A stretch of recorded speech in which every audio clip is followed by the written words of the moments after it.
అక్కడ రాజ్యాల కోసం యుద్ధం చేస్తుంటే ఇక్కడ పొట్టకోటి కోసం రైతు యుద్ధం చేస్తున్నాడు. పెట్రోల్ రేట్ల గురించి సామాన్యుడు భయపడుతుంటే అంతర్జాతీయ వాణిజ్య మార్గాలు మూసుకుపోవడంతో తెలుగు రైతు తన పెట్టుబడి ఎక్కడ సముద్రం పాలవుతుందని బిక్కుబిక్కుమంటున్నాడు. మిడిల్ ఈస్ట్ యుద్ధం మన తెలుగు రైతులను భయపెడుతుంది.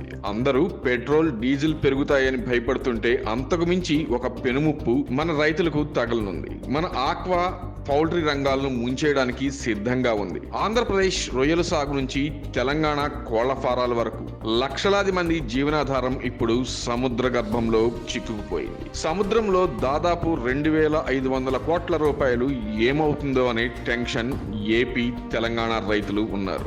ఆంధ్రప్రదేశ్ ఆక్వా రంగాన్ని, తెలంగాణ పౌల్ట్రీ రంగాన్ని నిలువున ముంచేస్తున్నాయి. గల్ఫ్, యూరప్ దేశాలకు వెళ్లాల్సిన సముద్ర ఉత్పత్తులు, ఎగుమతులు అమాంతం ఆగిపోయాయి. తాజా నివేదికల ప్రకారం సుమారు $300 మిలియన్ విలువైన సీ ఫుడ్ కంటైనర్లు వివిధ పోర్టుల్లో నిలిచిపోయాయి.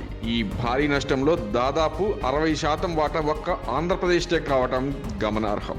విశాఖపట్నం, ముంబై పోర్టు నుంచి గల్ఫ్ దేశాలకు వెళ్లవలసిన రొయ్యలు, చేపల కంటైనర్లు కదలటం లేదు. ఎర్ర సముద్రం, స్ట్రైట్ ఆఫ్ హార్మోజ్ మార్గాల దాడులు భయంతో షిప్పింగ్ నిలిచిపోయింది. ఒకవైపు ఎగుమతులు ఆగిపోతుంటే మరోవైపు షిప్పింగ్ కంపెనీలు ఛార్జీలను రెట్టింపు చేశాయి. ఒక్కో కంటైనర్ పై దాదాపు $1,500 నుంచి $4,000 వరకు ఎమర్జెన్సీ సర్ఛార్జీలు వసూలు చేస్తున్నాయి. ముఖ్యంగా రొయ్యలు, చేపలు పాడవకుండా ఉంచే రిఫ్రిజిరేటెడ్ కంటైనర్లు అద్దెలు విపరీతంగా పెరిగిపోయాయి.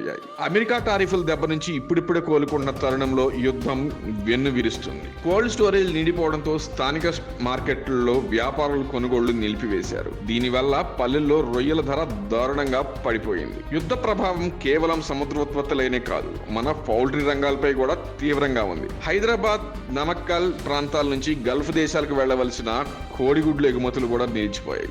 అంతేకాదు అరటి ఎగుమతులు కూడా నిలిచిపోవడంతో కిలో ₹10 ధర కూడా పలకడం లేదు. అయితే ఆంధ్రప్రదేశ్ ప్రభుత్వం ట్రాన్స్పోర్టేషన్ కు సహాయం చేస్తున్నా గానీ ఎగుమతులు ఆగిపోవడంతో అరటి రైతు దిగాలు పడుతున్నాడు. అంతేకాదు ఇప్పుడు వచ్చేది మామిడి సీజన్. ఒక్క చిత్తూరు జిల్లాలోనే పల్ప్ నిల్వలు భారీగా పెరిగిపోయాయి. గత సంవత్సరంవే ఇంకా పూర్తిగా కదలలేదు. ఇప్పుడు కొత్తగా వచ్చే మామిడి పరిస్థితి ఏమిటి? మామిడి రైతు సంవత్సరం కష్టపడి వేసవి కోసం ఎదురు చూస్తూ ఉంటాడు.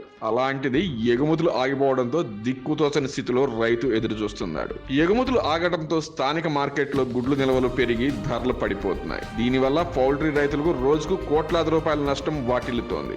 భారత్ హలాల్ మాంసం ఎగుమతుల్లో సగానికి పైగా వాటా గల్ఫ్ దేశాలదే. ఇప్పుడు ఇన్సూరెన్స్ రేట్లు పెరగడం, కంటైనర్లు ముంబై పోర్టులోనే ఆగిపోవడంతో వేలాది టన్నుల మాంసం పాడైపోయే పరిస్థితి ఏర్పడింది. అమెరికా, గల్ఫ్ దేశాలకు భారత్ ఎగుమతులు ప్రధానంగా ఇంజనీరింగ్, ఫార్మా, పెట్రోలియం, ఆభరణాలు చుట్టూ తిరుగుతాయి. అమెరికాకు ఎలక్ట్రానిక్స్ మరియు ఐటీ సేవలు, గల్ఫ్ దేశాలకు వ్యవసాయ ఉత్పత్తులు, కోడిగుడ్లు, కూరగాయలు ఎగుమతి అవుతాయి. అయితే ప్రస్తుతం గల్ఫ్ దేశాల ఉద్రిక్తల వల్ల కోడిగుడ్డు ఎగుమతి పూర్తిగా నిలిచిపోయింది. పౌల్ట్రీ పరిశ్రమకు భారీగా నష్టం వాటిల్లే అవకాశం ఉంది. అమెరికాలో భారీ టారిఫ్ల కారణంగా ఎగుమతులు 30% వరకు తగ్గింది. ఇంజనీరింగ్ వస్తువులు, ఎలక్ట్రానిక్ వస్తువులు, రత్నాలు, ఆభరణాలు, ఫార్మాసిటికల్ ఉత్పత్తులు, తేలికపాటి క్రూడ్ ఆయిల్, అలాగే పెట్రోలియం ఇవి పూర్తిగా స్తంభించిపోయాయి. అమెరికా 50% వరకు టారిఫ్స్ పెంచడం వల్ల భారత్, అమెరికా వాణిజ్యంలో 30% వరకు కోతపడే అవకాశం ఉందని GTRI సంస్థ అంచనా వేసింది. ఇక MSME రంగం రసాయన ఉత్పత్తులు, సేంద్రియ విత్తనాలపై సుంకాలు తగ్గింపు ద్వారా అమెరికా మార్కెట్లో పోటీ పెంచడానికి కేంద్రం ప్రయత్నిస్తుంది. ఇక వ్యవసాయ ఉత్పత్తులు, కోడిగుడ్లు, కూరగాయలు, మాంసం, ఇతర ఆహార పదార్థాలు ఇవన్నీ రాష్ట్రం బయటికి రావటం లేదు. రోజుకు సుమారు 10 మిలియన్ కోడిగుడ్లు నిలిచిపోవడం వల్ల దాదాపు రోజుకు ₹5 కోట్ల నష్టం వాటిల్లుతుందని రైతు ఆవేదన వ్యక్తం చేస్తున్నాడు. అక్కడ యుద్ధమేమో గాని ఇక్కడ మాత్రం రైతు వెన్నెముక విరిగిపోతున్నది. వీలైనంత త్వరలో యుద్ధం ఆగిపోయి పరిస్థితులన్నీ కూడా సజావుగా సాగాలని కోరుకుందాం.